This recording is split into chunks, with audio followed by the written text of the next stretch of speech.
don't blame you. Now, most of you probably didn't realize after all these years that Father David has a good-looking twin brother.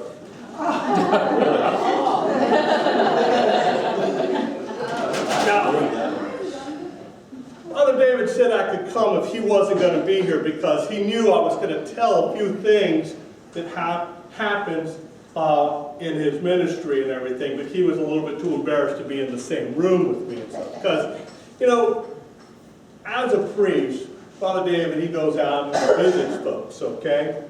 And sometimes when he goes out to visit them, he gets invited to dinner, okay?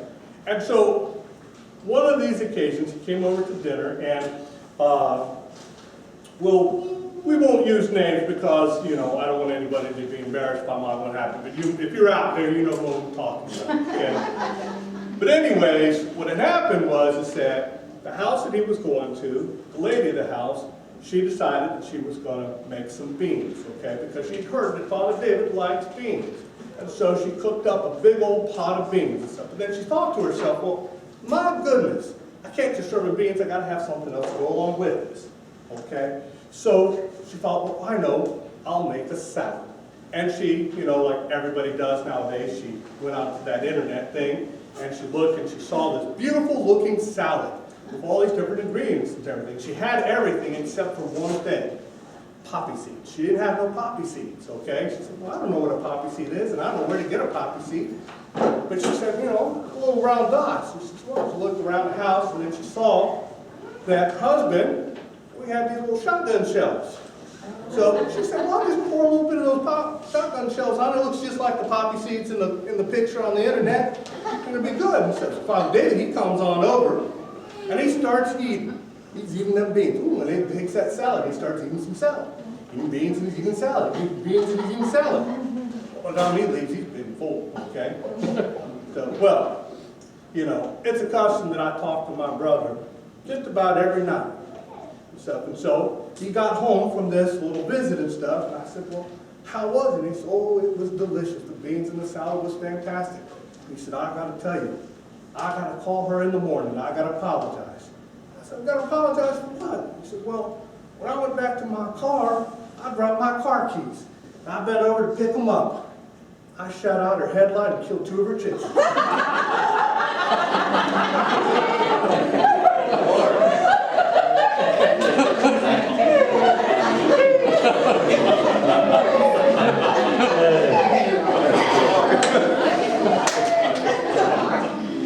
Now, true story, no one knows.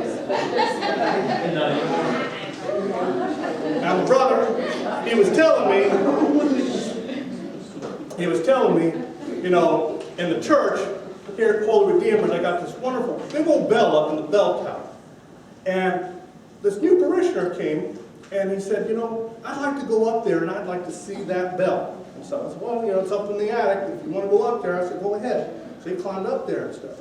Well, when he got up there, you know, he was walking on them rafters and stuff, not wanting to fall through the ceiling or anything. And, you know, he kind of slipped when right when he got to the bell. And he hit the bell with his head, right smack in his face. But I'm going to tell you, when he did that, that bell rang out the most beautiful sound. So my brother, David, he said, oh my goodness, that was just beautiful. Every Sunday, could you go up there and do whatever you just did so that we could hear that bell sound just so beautiful? So, up this fellow would go before Mass, and he'd go up there and smack the bell with his face. Okay? Beautiful sound, beautiful sound. Everybody just got used to loving that beautiful sound. Well, tragically, one day he went on up there, and he smacked the bell with his face and stuff, and the bell came back, and boom, out of the bell tower it fell, landed right there in the front. Everybody came out to see what had happened and stuff, and then said, parishioners gathered around, and they said, well, goodness, who is this fellow? And stuff, and the parishioner looked down and said, well, I don't know his name, but his face rings a bell.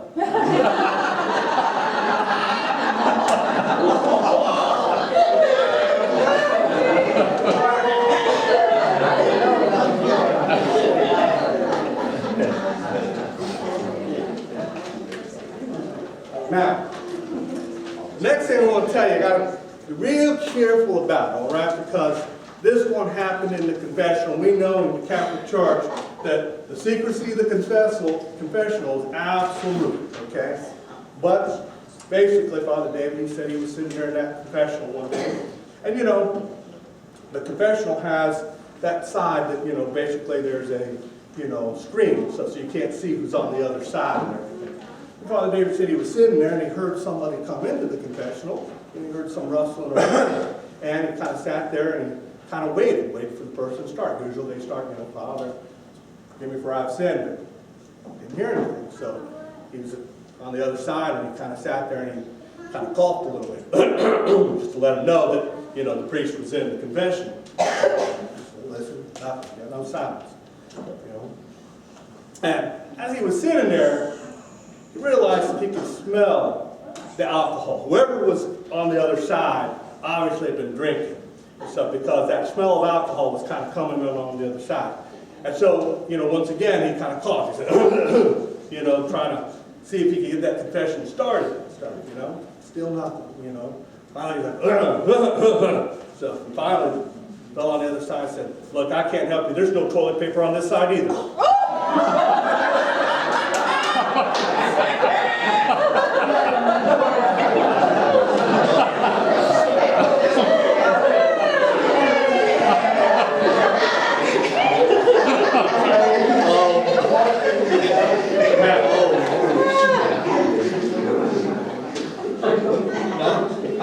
Brother David tells me, you know, Holy Redeemer is a wonderful parish, wonderful folks and stuff. But he said there are kind of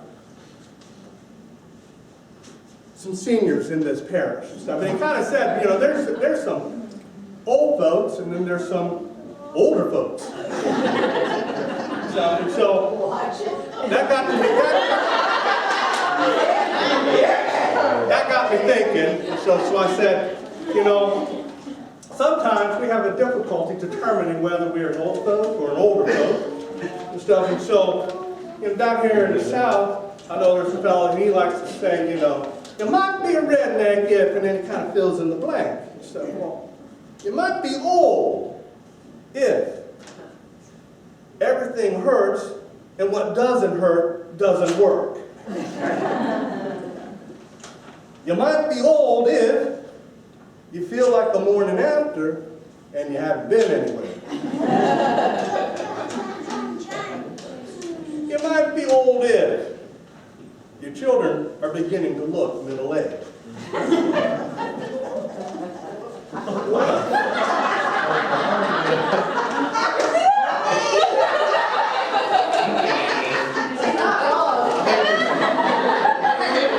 I'm not sure, but I think there's some finger pointing. Now, I'm not asking for anybody to stand up and say identify. Just you might think for yourself and try to figure out that mold somewhere along the line, okay? So you might be old if you look forward to a dull evening.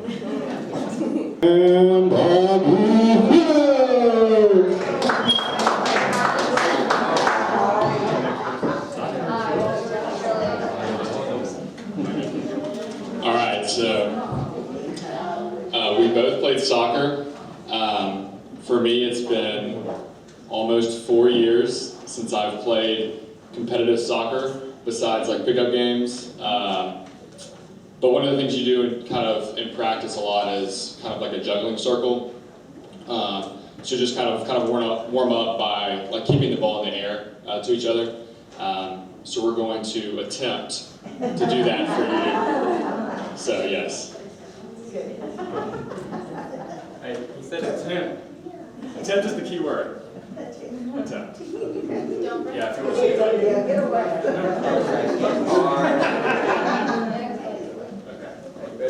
Okay. Something breaking. Be careful of this. All right, ready? We'll give it a couple tries if it takes a while.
That's not loud enough, is it?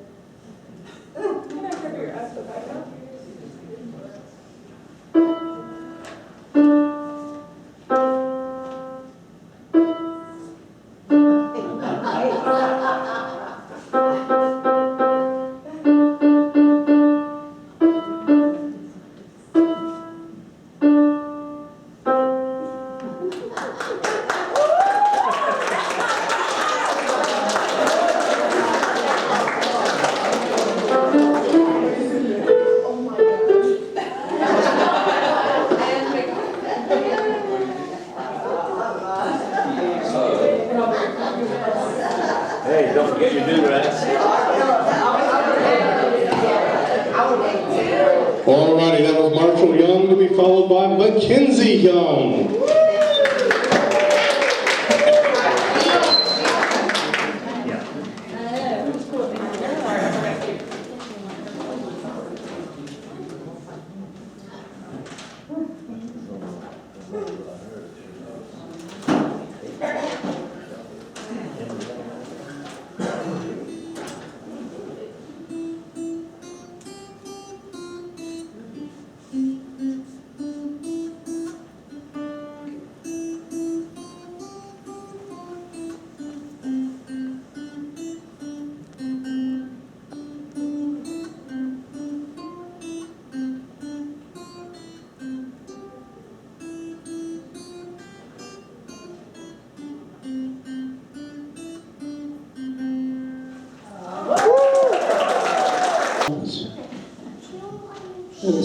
This is down about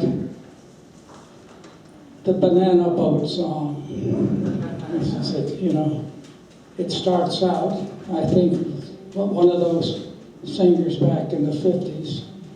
You know, day-o, day-o, daylight come and I wanna go home. Oh, you work all night on a drink of rum, and daylight come and I wanna go home. And you stack bananas till the morning come. Is that day, oh, daylight come and I wanna go home. 6 foot, 7 foot, 7 foot bunch. Tally-man, tally-man, tally me banana. Daylight come and I wanna go. Okay, I want you to imagine me playing the xylophone. Okay, that's it for this evening. And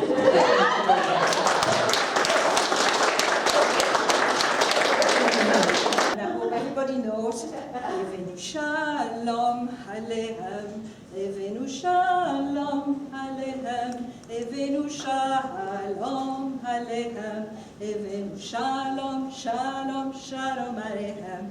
The peace of God be with us. The peace of God be with us. The peace of Almighty be with us. Evenu Shalom, Shalom, Shalom Aleichem. Evenu Shalom. You don't know it? Shalom Aleichem. Evenu Shalom Aleichem. Evenu Shalom, Shalom, Shalom Aleichem. Thank you. Thank you, Mr. Booker.